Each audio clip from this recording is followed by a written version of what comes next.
പ്രിയ പ്രേക്ഷകർക്ക് സീരിയൽ ന്യൂസിലേക്ക് സ്വാഗതം. കൂടുതൽ സീരിയൽ ന്യൂസുകൾ അതിവേഗം ലഭിക്കുന്നതിന് ഈ ചാനൽ സബ്സ്ക്രൈബ് ചെയ്യുക.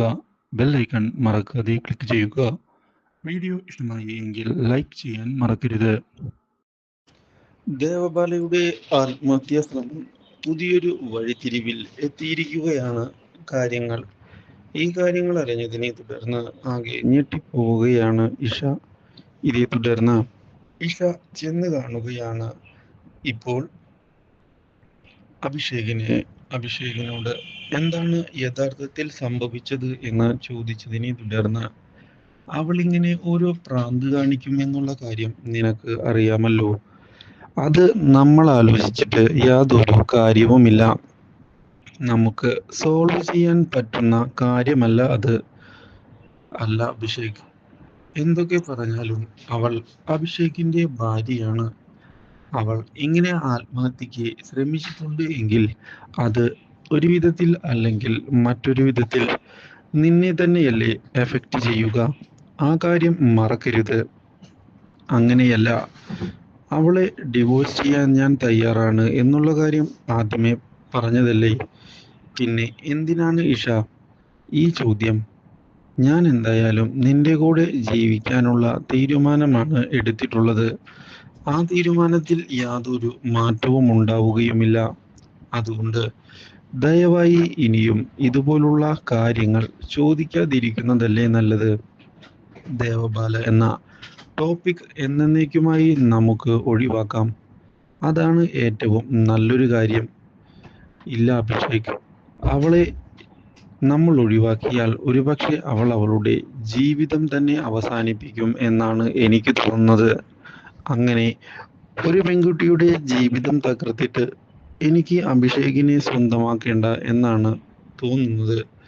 അങ്ങനെ ചെയ്താൽ തന്നെ സമാധാനത്തോടെ ജീവിക്കാൻ എനിക്ക് പറ്റുകയില്ല. ഇത് കേൾക്കുന്ന അഭിഷേക് ഒന്ന് ഞെട്ടിപ്പോവുകയാണ്. ഇഷ, നീ കാര്യങ്ങൾ മനസ്സിലാക്കാതെയാണ് ഇപ്പോൾ പറയുന്നത്. നിനക്കറിയാവുന്നതല്ലേ അവളുടെ സ്വഭാവം. അതുകൊണ്ട് തന്നെ ഞാൻ എങ്ങനെയാണ് കാര്യങ്ങൾ മുന്നോട്ട് കൊണ്ടുപോവുക? അവൾ എപ്പോഴും ഇങ്ങനെ ഓരോ കാര്യങ്ങൾ ചെയ്ത് കൂട്ടിക്കൊണ്ടേയിരിക്കും.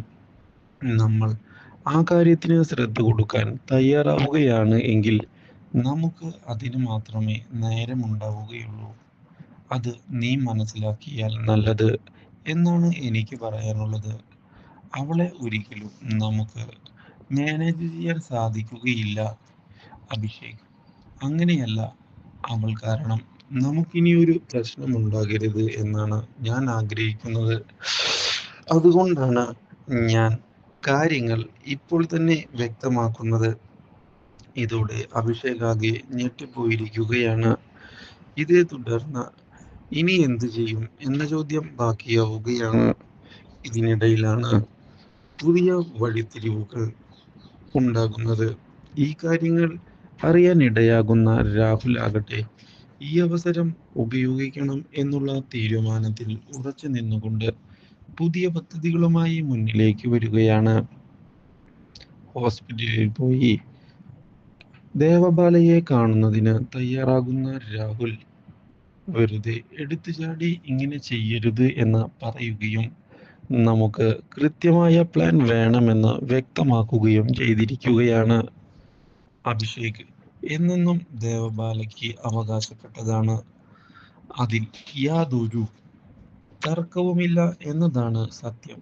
അതുകൊണ്ട് തന്നെ കാര്യങ്ങൾ നമ്മൾ കൃത്യമായി മുന്നിലേക്ക് കൊണ്ടുപോവുക തന്നെ വേണം. ഒരിക്കലും എടുത്തു ചാടരുത് ദേവബാല. അഭിഷേകിനെ നിന്റെ ജീവിതത്തിൽ നിലനിർത്തുന്നതിന് വേണ്ടിയുള്ള സഹായം ഞാൻ ചെയ്തു തരും. നമ്മൾ ഒരുമിച്ച് മുന്നിലേക്ക് പോകും എന്നുള്ള ഉറപ്പ് നൽകുകയും ചെയ്തതിനെ തുടർന്ന് ദേവബാലയ്ക്കും വളരെയധികം സന്തോഷമായിരിക്കുകയാണ്. ഒരിക്കലും ഇനി അഭിഷേകിനെ ഞാൻ വെറുതെ വിടുകയില്ല എന്ന് പറയുന്ന ദേവബാല അവൻ എന്നെ സ്നേഹിക്കുക തന്നെ ചെയ്യും എന്ന് വ്യക്തമാക്കുകയും ചെയ്തിരിക്കുകയാണ്.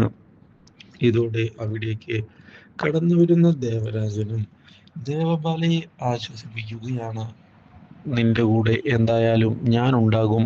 ആ കാര്യത്തിൽ യാതൊരു സംശയവുമില്ല എന്ന ദേവരാജൻ ഉറപ്പു നൽകുന്നു. ഇതിനിടയിലാണ് ചന്തുവേട്ടൻ അഭിഷേകിനെ വിളിക്കുന്നത്. ദേവബാലയുടെ ഈ നീക്കം നിനക്ക് തിരിച്ചടി ആവുക തന്നെ ചെയ്യും. അവൾ നൽകുന്ന മൊഴി അനുസരിച്ചിരിക്കും ഇനി നിന്റെ ഭാവി എന്ന ചന്തു പറയുകയും ചെയ്തതിനെ തുടർന്ന് അഭിഷേക് ആകെ തകർന്നു പോയിരിക്കുകയാണ്.